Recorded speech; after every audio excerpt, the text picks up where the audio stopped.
Buenas tardes a todos. Bueno, un nuevo encuentro con ustedes en este curso de operador socioterapéutico en adicciones. Hoy vamos a abordar un tema que es connotado por el dramatismo, porque se trata de la temática de recaídas, y vamos a hablar entonces de prevención de recaídas. No obstante, vamos a sacar la titulación de dramático, porque aunque a ustedes les parezca quizá algo contradictorio en el sentido que necesitamos que una persona que se está rehabilitando finalmente logre reinsertarse socialmente de manera sana, de manera apropiada a una convivencia familiar y en armonía social correcta. Sin embargo, tenemos que hablar que esa persona que ha sido adicta, que ha tenido una rehabilitación mediante un tratamiento metodológico en una institución terapéutica,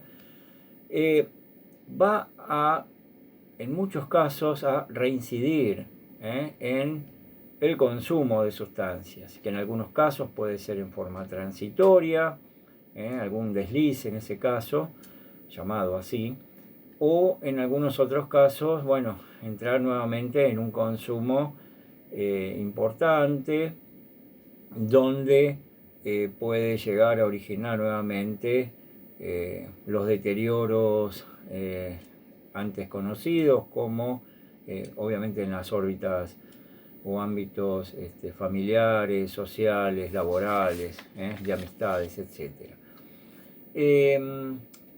No se debe tomar como fracaso el tema de que alguien pueda reincidir en el consumo de sustancias, porque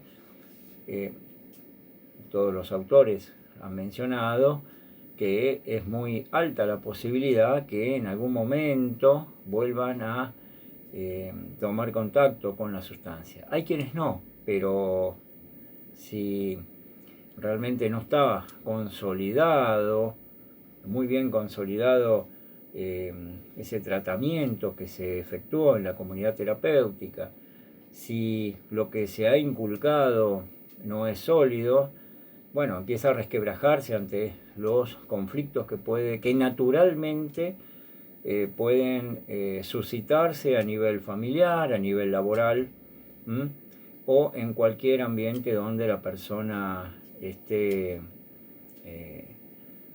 circulando, donde esté realmente realizando actividades, etc. O sea, los conflictos son humanos, o sea, pueden llegar a producirse inevitablemente. La cotidianidad hace a que pueden llegar a haber conflictos, obviamente, en la vida de una persona. Por lo tanto, que esos conflictos no hagan mella en esta persona y vuelva al consumo, se basa precisamente en la consolidación, en haber tenido bases sólidas en ese lugar terapéutico donde inició y finalizó el tratamiento, el alta.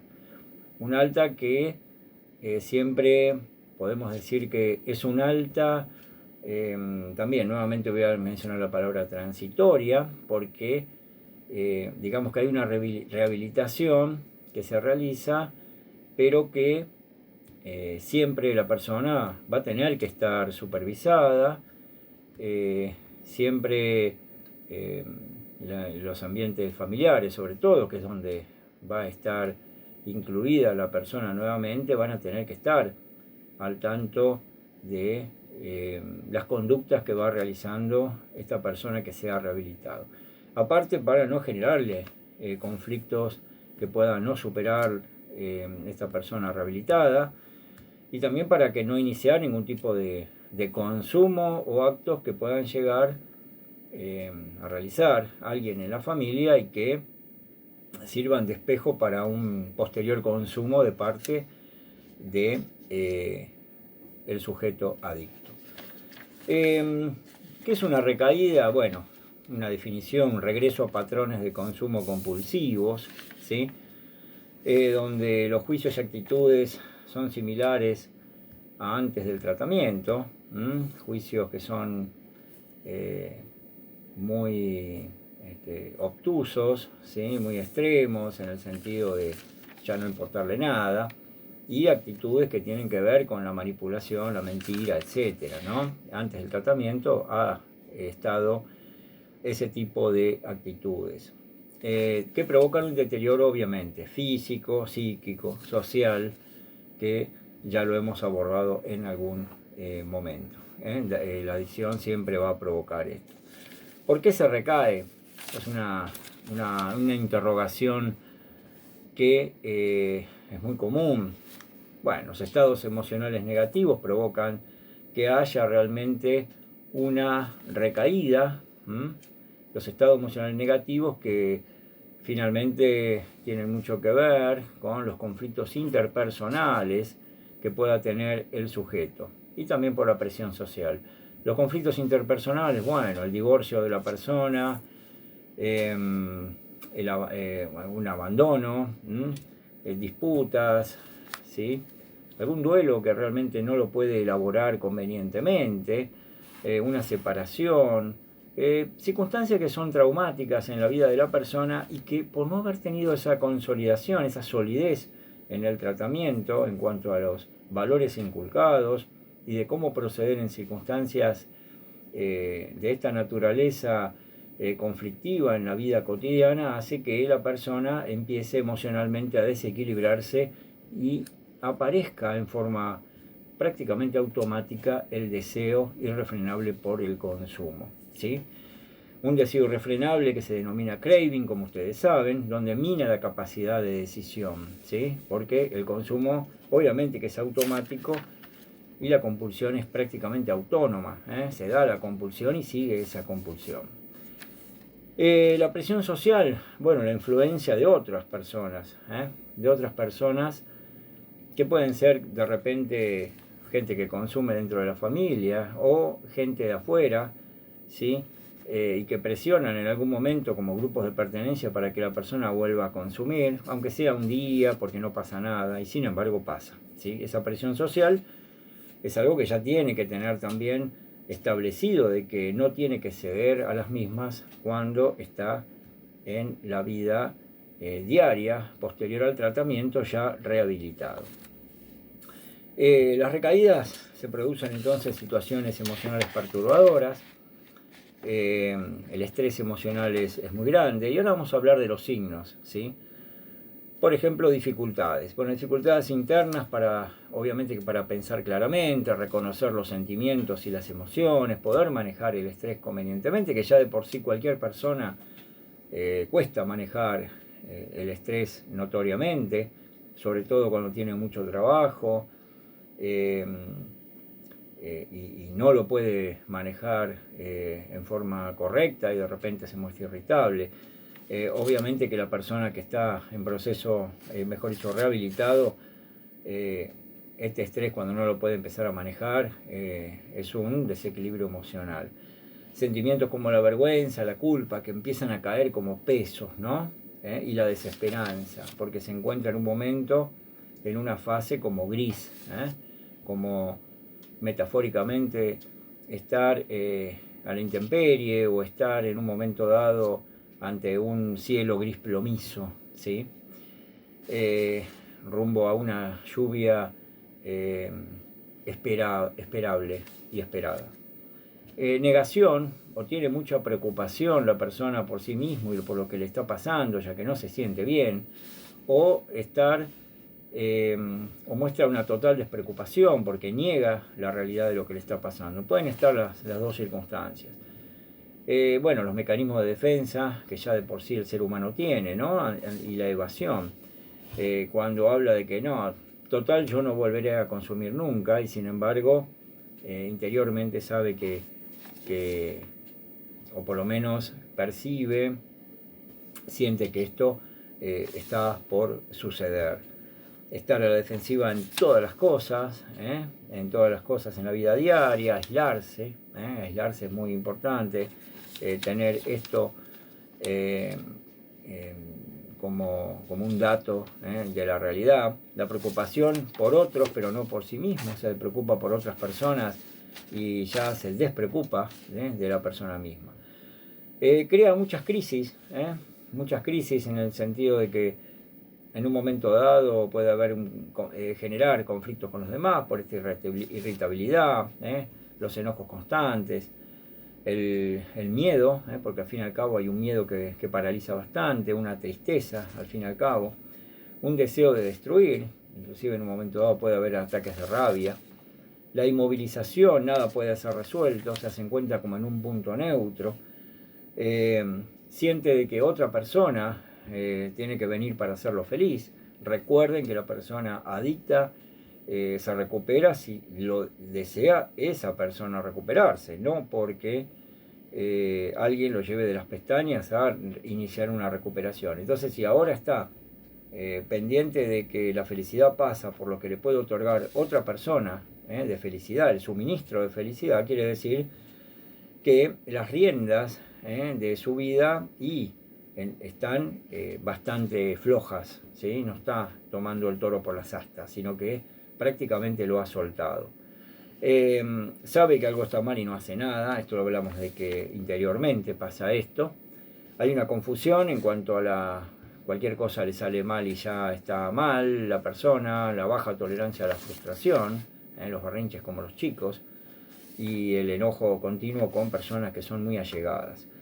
En la depresión los hábitos son muy irregulares, hay una pérdida de control, hay una irregularidad en cuanto a la asistencia que puede tener, si va o si iba, mejor dicho, a reuniones de narcóticos o de alcohólicos anónimos, va cuando quiere, cuando tiene ganas, muchas veces no la tiene y directamente no va. Ya está la clásica frase de no me importa nada, no necesito de nadie, yo puedo solo. Yo puedo solo no está mal en el sentido de que, yo puedo rehabilitarme, pero necesito una ayuda de otro. Por eso es que el adicto va y dice que, necesita a alguien que lo vaya a ayudar.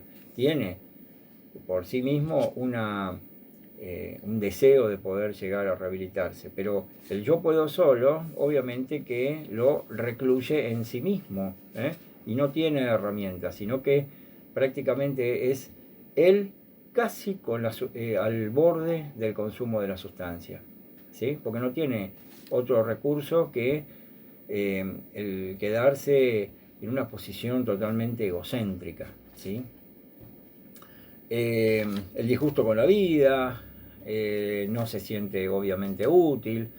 La pérdida de control es cuando empieza también a tener una autocompasión. Acá hay unas ciertas misturas entre todo lo que voy diciendo que se pueden dar en forma casi correlativa. En algunos casos se dan unas cosas, algunos ítems de los que estamos señalando y otros no, pero son signos todos de lo que significa la persona al borde de la recaída, ¿sí?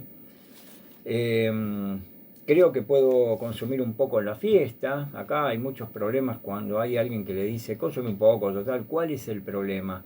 Total, lo vas a hacer hoy, mañana ya no. No. Recuerden la política de las comunidades terapéuticas, ya le fijaron el abstencionismo. O sea, no puede consumir. Cero alcohol, cero drogas, ¿sí? Y esto no se estaría cumpliendo. Si toma, aunque sea un vaso de cerveza, un vaso de vino o consume una línea de cocaína, ¿sí? Ya está invalidando todo el trabajo de rehabilitación que ha realizado. Consumiré sin que nadie se dé cuenta, este es un engaño a sí mismo, porque al fin y al cabo se está engañando y engañando a otros, ¿sí? Y son mentiras que son conscientes, obviamente, porque sabe que está mintiendo. La reducción de opciones, el resentimiento, nadie me comprende, me siento solo. Acá quizás cuando ya está rehabilitado y ya salió, quizás haya familiares que no están entendiendo cuál es el problema que se está suscitando con este tipo de enojos de la persona. Por lo tanto, si no entienden, si no comprenden estos signos, y prácticamente no van a estar previniendo esas recaídas. Esa recaída como obviamente la prevención sería anticiparse a esas situaciones, no estar al tanto por X circunstancias. Saben que la familia tiene que supervisar el andar de esta persona sin ser invasivo, pero en un momento dado tienen que hacerlo entrar en la reflexión o llamar a alguien que pueda ayudar antes de que las cosas empiecen a suceder de mal modo. Falta de motivación para recuperarse, ¿sí? Como no tiene más ganas, enojo, rabia y tensión. Regreso al consumo, estar junto a una persona que está consumiendo, y obviamente que esto es muy penoso. Hay gente que sale, vuelve a reunirse con personas en una esquina, sabiendo el riesgo que esto conlleva, pero es como que se pone en una suerte de desafío. Pero la atracción por esa droga, si no está consolidado la rehabilitación en tratamiento, es un segundo y ya la persona está consumiendo, lamentablemente. Y después va a sentir la vergüenza y culpa por volver a consumir, ¿sí? Hay una vergüenza, culpa, el volver a ver gente en lo que es una institución terapéutica, en una comunidad terapéutica, después de haber estado en estas circunstancias, causa mucha pena en la persona, porque siente de que no solamente se ha fallado a sí mismo, sino que le ha fallado a los familiares y le ha fallado a esas personas. Esto es lo que siente. Consumo de sustancia controlado de repente, porque cree, nuevamente quizás como cuando empezó a consumir, no, total, consumo un poco y me controlo. Y después no hay más control, ¿sí? Si fue a una comunidad terapéutica en algún momento es porque el consumo ya había sido en forma excesiva, abusiva, dependiente. El no me importa nada también es un poco el regreso al consumo de forma salvaje. ¿Sí? No me importa nada y rompe con todo lo que realmente había hecho de bueno. Para un adicto el sentimiento desagradable es una señal para vivir la adicción y no pedir ayuda, ¿sí? Para un adicto el sentimiento desagradable es una señal para vivir la adicción y no pedir ayuda. Se siente mal, ¿sí? No va pidiendo ayuda, ¿y qué pasa? Es una señal que hasta cerebralmente está diciendo: vamos a vivir nuevamente nuestra aventura de la adicción, ¿sí? El cerebro mismo, como ya hablábamos en algún momento, cómo funciona el núcleo accumbens, ¿no? Cuando necesita irrefrenablemente la sustancia para volver a sentir ese placer que lo evade de cualquier otra cosa desagradable. Y tiene que ser obviamente inmediato. Hay una obsesión mental, obviamente, de la nueva personalidad del adicto en recuperación, de la nueva personalidad que generó el adicto en recuperación, se pasa obviamente a la personalidad adictiva, ¿sí? Y en el medio entre la nueva personalidad del adicto en recuperación a la personalidad adictiva, ese paso, hay un conflicto interno, ¿sí? Cuando existe este conflicto interno, hay que actuar en ese momento, porque si no, ¿quién va a ganar? La personalidad adictiva, ¿sí? Entre la nueva personalidad del adicto en recuperación y la personalidad adictiva, que es el perfil del adicto, ¿sí? Que irrefrenablemente quiere consumir, ese conflicto interno, esa lucha que tiene la persona, obviamente que va a ganar esa personalidad adictiva porque es irrefrenable, porque es como una suerte de tsunami, entre comillas, ¿sí? Cuanto más lucha hay, más se establece la personalidad adictiva, ¿sí? Cuanto más lucha hay en sí mismo, esa personalidad adictiva que busca de alguna forma llenarse de algo que en ese momento le sea agradable, sin pensar obviamente en las consecuencias, pero necesita algo agradable, pleno, algo que ya conoce, ¿sí? Que lo va a hacer, termina ganando obviamente esa personalidad adictiva.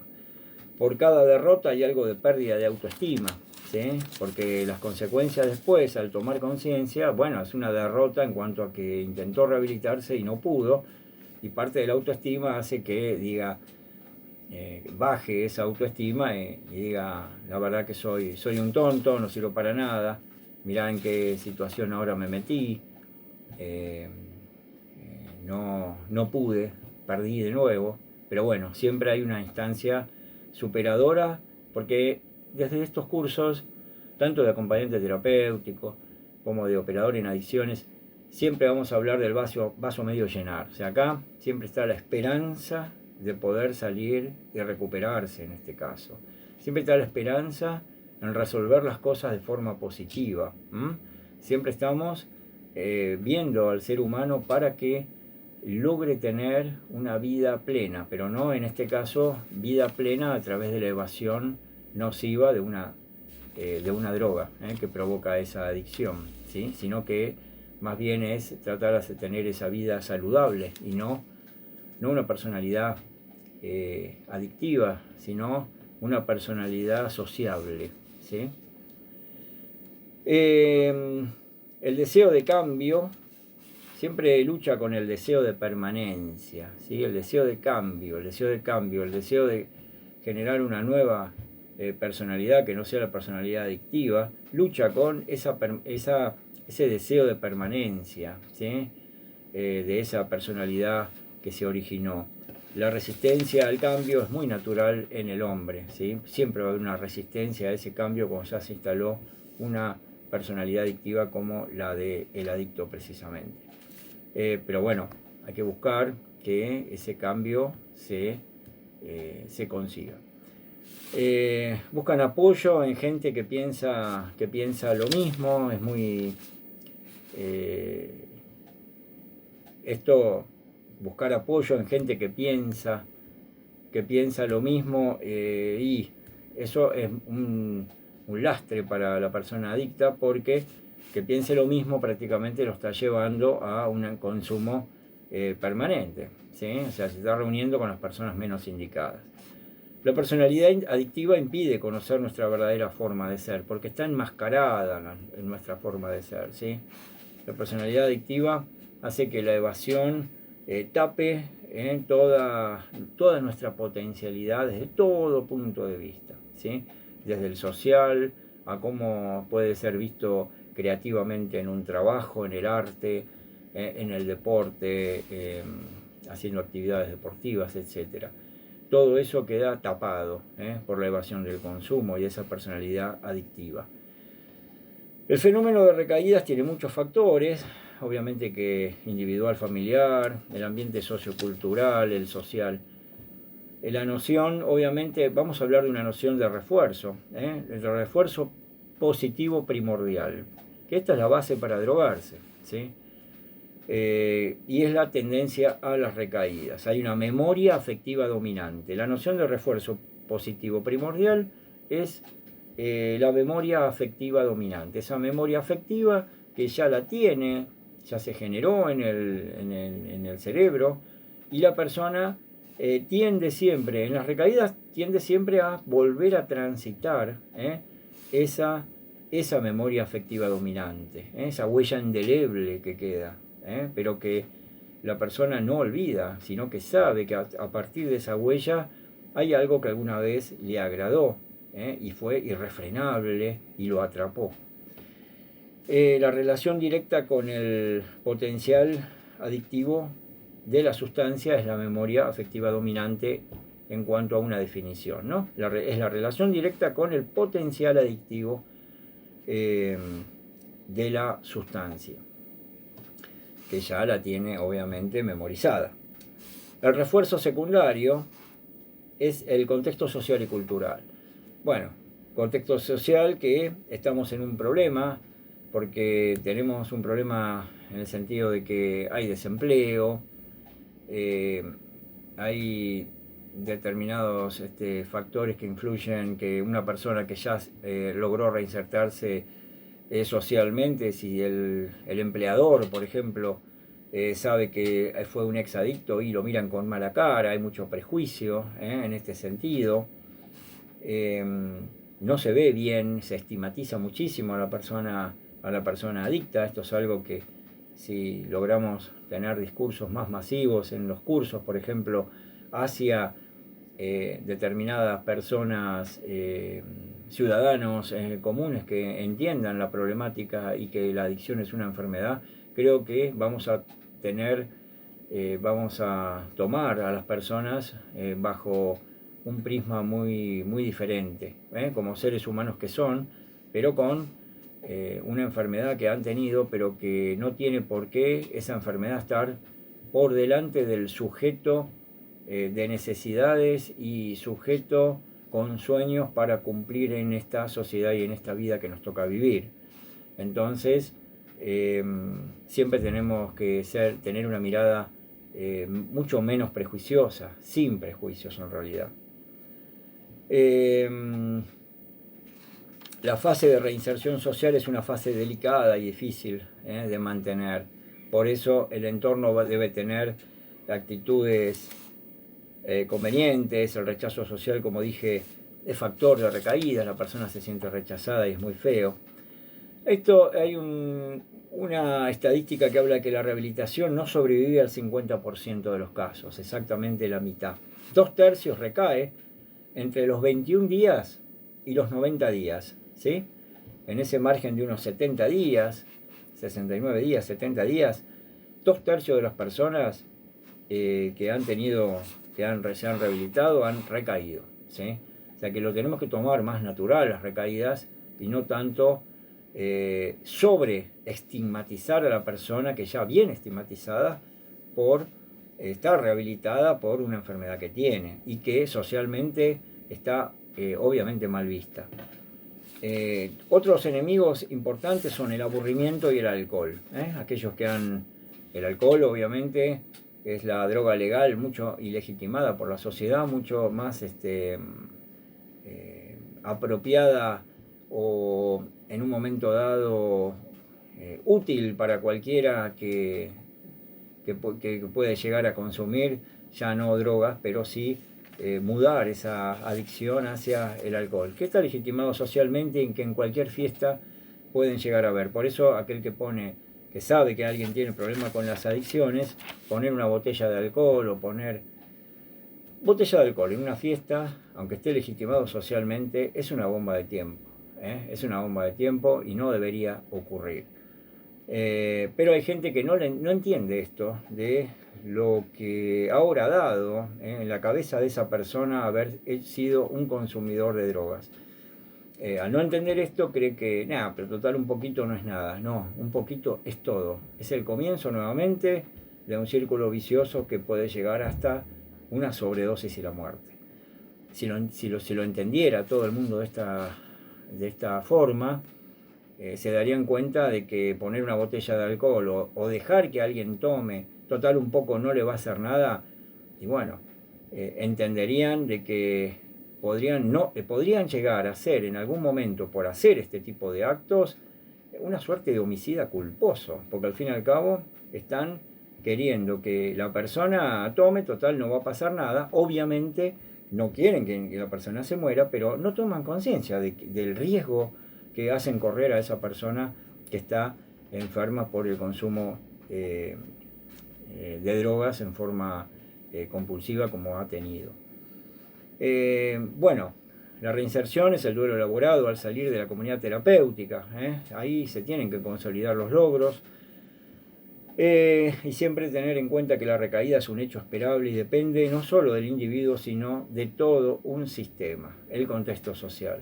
Recuerden que estamos en una sociedad donde es un modelo consumista, consumista, muchas veces consumo por el consumo mismo, donde se impone la satisfacción inmediata, el pasarla bien, el tener éxito a través del tener y no del ser, ¿sí? Esto es algo que debemos reflexionar siempre como sociedad, más allá de que el sistema ya es capitalista y por lo tanto es oferta y demanda permanente, por el cual este sistema se maneja en el mundo, ¿sí? Y en las distintas sociedades. Pero bueno, En este caso estamos hablando de evasiones tóxicas. Preparar, educar a la persona, al entorno, que es tan difícil, a los familiares, amigos, grupos de pertenencia que pueden estar, de cuál es el problema, para ellos mismos, para que no ingresen a una situación así, que muchas veces no tienen retorno, y también para proteger a la persona que se está rehabilitando, ¿sí? Porque quiere hacer una vida nueva, porque ya lo intentó al empezar esa rehabilitación en comunidad. Vislumbrar fortalezas y limitaciones. Y ahora vamos a hablar del ejemplo en prevención en una comunidad terapéutica. A lo sumo siempre se hacen talleres entre padres y adictos en las comunidades, se distribuye material del tema que se habla de recaídas, y cada uno debe decir lo que motiva a dejar la droga, ¿sí? Entonces, en un ejemplo claro, hay quien ha dicho, bueno, para recuperar la familia, porque la familia se está destruyendo, fíjense ustedes la toma de conciencia que hay, porque la droga y su ambiente los perjudicó, por problemas de salud que trajo el consumo, y lo sienten en cuerpo y su psiquis.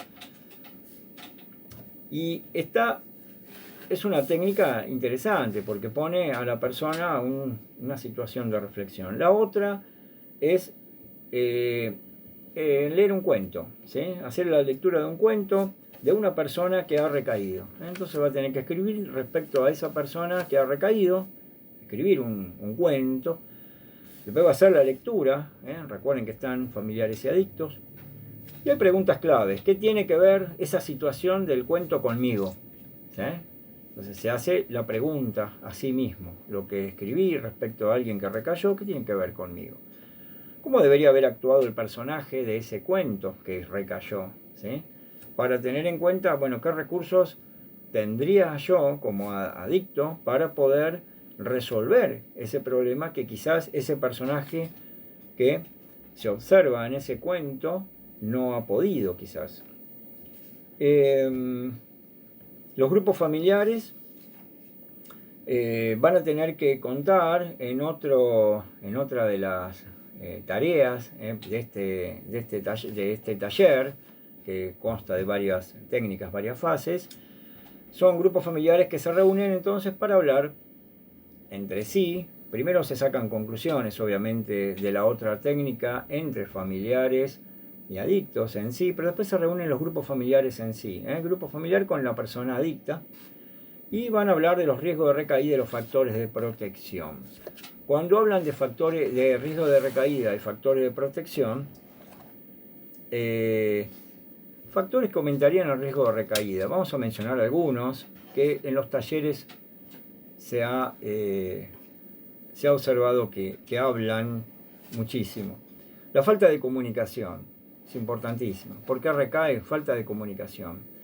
Porque acá hay algo importante, que es, por más que ya la persona se reinsertó al ámbito familiar, como que la familia se desentiende. Bueno, ya está curado, entre comillas. No está curado, está rehabilitado, y esto va de por vida. Ya esto, aunque cueste quizás entenderlo o comprenderlo, van a tener que tener en claro que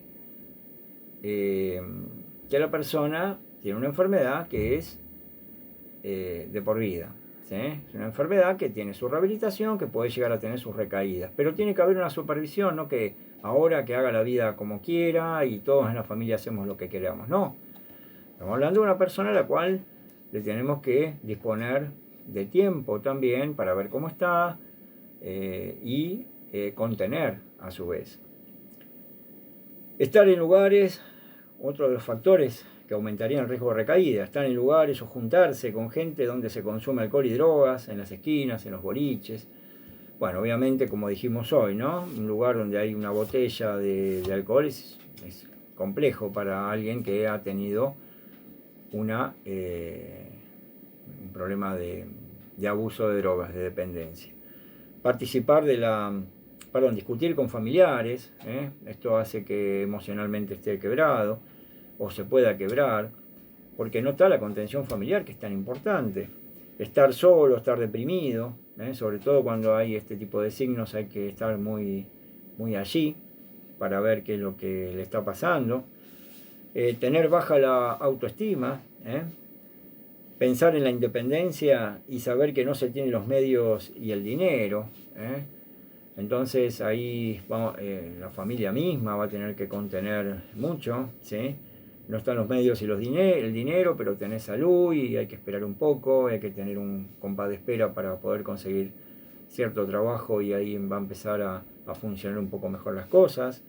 El barrio mismo, hay barrios que son muy complejos en el sentido de que hay mucho consumo de sustancia en cualquier lugar y bueno, en algún caso siempre se dice que no es tan fácil, pero cambiarse, por ejemplo, de barrio, pero bueno, esto también necesita plata las personas para poder hacer un cambio de esa naturaleza, pero por lo menos estar atento, estar atento a lo que va sucediendo allí. Tener alcohol en la casa, tomar alcohol, bueno, aquel que consume alcohol, pero que lo hace en forma social o nada más que hace un uso del alcohol y la persona regresa a la casa y se está rehabilitando, y bueno, siempre es un factor que puede llegar a tener la recaída. Lo bueno es que ya no haya botellas de alcohol y la persona consuma en la casa. Familiarmente que no se consuma, ese es el tema. La persona entonces que siempre consumió, bueno, que lo haga en algún lugar, algún amigo, etcétera, en el caso de que haga un uso de eso, pero no delante de la persona que haya tenido este problema. Lo mismo pasa cuando se hacen talleres o grupos de tabaquismo, ¿sí? Que ya vamos a abordar en algún momento. También ahí tiene que desaparecer los ceniceros, no tiene que haber personas que sigan fumando dentro de la familia para que en un momento dado la persona pueda sacarse de encima la adicción al tabaco. Bueno, engañar y mentir, otro de los factores de riesgo. Que el adicto de recuperación se crea el responsable de todos los problemas, ¿sí? Y acá estaríamos a foja cero, porque recuerden que la familia siempre lo utilizan siempre es el portavoz de toda una enfermedad familiar, el problema de la adicción de una de las personas.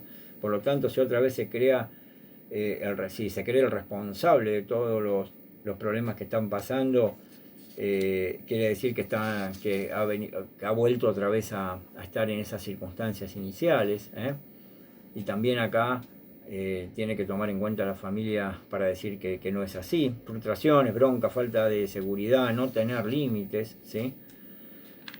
Empezar a bajar los controles y tolerar excepciones a las normas de prevención de recaídas antes de tiempo por pensar que ya está todo bien. Hay veces que parece que estuviera todo bien y no pasa nada, pero ojo, siempre hay que estar alerta. Es rehabilitación, ¿sí? Es una recuperación que se realiza, pero recuerden que no hay una cura efectiva. Los factores que servirían como protección para prevenir una caída. Bueno, poder decir lo que se piensa, saber que hay gente que nos pueda escuchar, obviamente las palabras, el lenguaje es muy poderoso para poder transmitir los problemas que están existiendo, y entonces proteger a la persona. La comunidad, se refiere a la comunidad terapéutica, es importante también, sirve obviamente como protección. Tener responsabilidades, ir teniendo responsabilidades y hacer cosas, es sentirse útil. Fluida comunicación familiar, la mejor comunicación familiar posible en todo caso, ya que siempre hay muchas cosas dentro de una familia, y hasta rivalidades o cosas que hay entre personas que son de la propia familia y que en un momento dado, bueno, como mínimo no discutir sería muy importante, pero si hay una fluida comunicación mejor. Saber aceptar las reacciones de los demás, sin entrar a confrontar por nada, y saber bien las prioridades, lo que es realmente importante y lo que no. El deporte, juegos en grupos, no tener tiempos de ocio y tener un hobby, organizarse alternativas. El deporte y juegos en grupo es muy importante, esto hace que se gaste energías realmente en un momento dado y la persona se sienta como más descargada y despejada, mentalmente hablando. Ser servicial, ser honesto, no delegar en el otro. La verdad, la sinceridad y hablar las cosas con claridad es muy importante. Prestar atención a lo que uno pone empeño, ¿sí? A lo que uno pone empeño. Si la persona está poniendo mucho empeño en algo, bueno, reafirmarle que está haciendo las cosas bien. Esto es muy importante. Vamos a decir dos más: mudarse del barrio, como dijimos hoy, si no queda otra alternativa, porque es tan pernicioso ese barrio, en la medida que se pueda. El apoyo de personas queridas, porque el afecto, el cariño, el amor es muy importante. Frente a un ofrecimiento de drogas o una situación de cercanía a las mismas, irse directamente, cortar por lo sano, no seguir ni dialogando, ni charlando, ni nada con la persona. Porque sabemos qué es lo que va a pasar. Es cortar y punto. Vamos a decir una más: compartir encuentros sociales, disfrutar las fiestas, y sin alcohol, sin drogas, disfrutar en forma sana, ¿sí? En forma muy sana, y que realmente se puede realizar en forma sana. No hay otra oportunidad que tenga esta persona para poder desarrollarse. De lo contrario, si no logra que la fiesta sea realmente sana, bueno, va a tener que soportar después las voces interiores que le van a señalar esa vergüenza que va a sentir, esa culpa que va a tener y que va a repiquetear en su cabeza, ese enojo por lo que no tenía que haber hecho y que finalmente hizo.